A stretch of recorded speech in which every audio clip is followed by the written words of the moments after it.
नमस्कार दोस्तों। सबसे बेस्ट खेती है भिंडी की खेती, जिसमें वायरस भी कम लगता है, उत्पादन हमें ज़्यादा मिलता है और प्रॉफिट भी ज़्यादा मिलता है। तो दोस्तों, रियल फार्मिंग में आपका बहुत बहुत स्वागत है।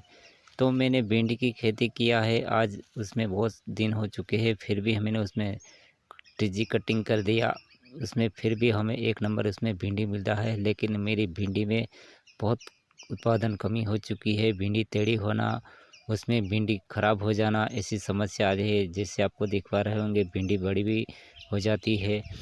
तो उसकी आपको मैं बताऊंगा लास्ट में इससे क्या प्रॉब्लम होती है, जिससे भिंडी में इस तरह से बीमारी लगती है। हम कितने भी खाद दे, चाहे यूरिया चाहे स्पेशल टॉनिक दे, फिर भी ये काम नहीं करता। तो आप देख पा रहे होंगे, उसमें बहुत सारी भिंडी लगी है, लेकिन मैं नहीं तोड़ पाया क्योंकि वो भिंडी ख़राब है। उसमें मोटी भिंडी हो जाती है और उसमें टेढ़ापन भी आ जाता है। तो उसके लिए आज स्पेशल वीडियो है। मेरे चैनल पे पहली बार आए हैं तो मेरे चैनल को ज़रूर सब्सक्राइब करना और लाइक करना। तो ये देख सकते हैं, इस तरह से भिंडी ख़राब हो जाती है। ये टेढ़ा टेढ़ा भिंडी लगता है, मोटा भिंडी, और आपको उसमें एकदम ख़राब भिंडी होती है।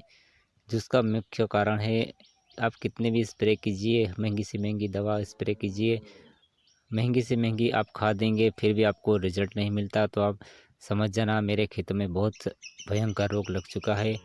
तो मैं आपको बताता हूँ, ये इस तरह से भिंडी हो जाती है एकदम ख़राब। आप देख पा रहे होंगे, उसका रीज़न है, मैं आपको उखाड़ के दिखाता हूँ। इस तरह से निमिटोड लग गया है मेरे पूरे खेतों में। फिर भी भिंडी हमारा निकलता है, लेकिन उत्पादन में बहुत कमी हो चुकी है। उसके लिए मुझे उखाड़ना पड़ेगा। तो आप देख सकते हैं, इसमें कितना सारा निमिटोड लग चुका है। तो आपके खेतों में भी इस तरह से उत्पादन कमी होती है तो एक दो पौधा आप उखाड़ के देख लीजिए। इस तरह से गांठ बन रही है तो आप समझ जाइए, एक कैंसर जैसी बीमारी है जो भिंडी में लग जाती है। तो एक बार लग गई तो वो कभी ठीक नहीं होती। तो उसको उखाड़ के आप फेंक दीजिए, क्योंकि उखाड़ के फेंकेंगे तो उसमें भी जो उसमें गांठ बनी है, उसमें जो उसमें अंडा दिया है, वो भी आप उसको निकाल देंगे। फिर इसको जला देना दोस्तों।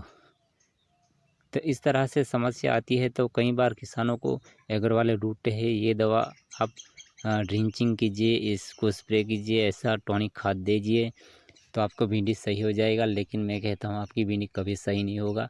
तो मैं इसके लिए आज पूरा खेत को उखाड़ के फेंक देने वाला हूँ और गहरी जुताई करूँगा।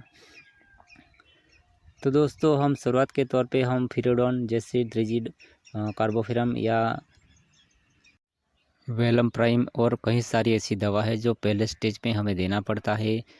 तो इस तरह से आपकी बीमारी नहीं लगती, लेकिन लॉन्ग टाइम तक वापस उसमें जड़ों में लग ही जाता है। जो मैंने पहले दिया था, लेकिन इस तरह से लग जाता है। तो जब हमारी भिंडी चालू हो जाती है तो मैं आपसे प्लीज़ किसान भाई कहता हूँ, थ्रिजीडोन का उपयोग बिल्कुल नहीं करना, क्योंकि उस टाइम जब आप उसका यूज़ करेंगे तो खाने वालों को कैंसर जैसी बीमारी होती है। तो प्लीज़ आपसे कहता हूँ, ऐसा बिल्कुल मत करना। तो मार्केट में ऐसे कई ऐसे ऑर्गेनिक दवा है जो आपको मिल जाएगी, उसका आप 15-15 दिन के अंतराल या 10 दिन का अंतराल पे आप ज़रूर यूज़ कीजिए, तो ऐसी बीमारी नहीं आएगी।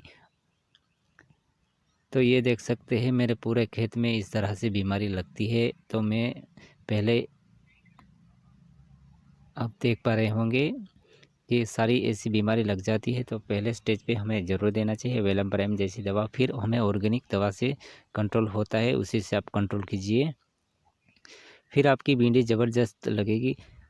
तो इस तरह से उखाड़ कर फिर मैं उसको इकट्ठा करूँगा और इसको जला दूँगा, ताकि इसमें जो भी अंडा है वो सब मर जाएंगे। तो आप देख पा रहे हैं, सारे पूरी गांठ बन चुकी है, जो एक खतरनाक बीमारी है जो हमारे किसान भाइयों को जड़ों में लगती है। किसी को मालूम नहीं होता, जब जैसे हम पौधा उखाड़ के देखेंगे तो पता चलेगा। तो हमारी इस तरह से बहुत सारा गांठ बन जाती है, फिर हमारा ये भिंडी काम नहीं करता और उत्पादन में बहुत भारी गिरावट आती है। तो ये देख सकते हैं कितनी गांठ बन चुकी है। जो भी हमारा माइक्रोन्यूट्रिशन हम जड़ों में देते हैं वो ऊपर की तरफ जाता ही नहीं, सब वो खा जाते हैं। निमिटोड वो चूसते रहते हैं, तो ऊपर की तरफ पौधों को माइक्रोन्यूट्रिशन नहीं मिलता। इसके लिए बहुत भारी गिरावट आ जाती है हमारे भिंडी की खेती में। तो आप ज़रूर इस वीडियो से देख के आप सीखे होंगे कि इस तरह से भिंडी में भी इस तरह से निमिटेड लगता है। और सभी किसान भाई को कहना चाहता हूँ जो बार बार एक ही खेतों में खेती करते हैं तो उसमें इस तरह से समस्या आपको ज़रूर देखने को मिलती है। तो मैं आपसे कहता हूँ अलग अलग क्रॉप एंटरप्राइज लेके आप खेती कीजिए तो ऐसी बीमारी नहीं लगती। जैसे बेल वाली सब्ज़ी, लौकी, टमाटर, मिर्च, बैंगन सभी में ये बीमारी लगती है। तो इसको देख के आप ज़रूर यूज़ करना बेलम प्राइम जैसी दवा।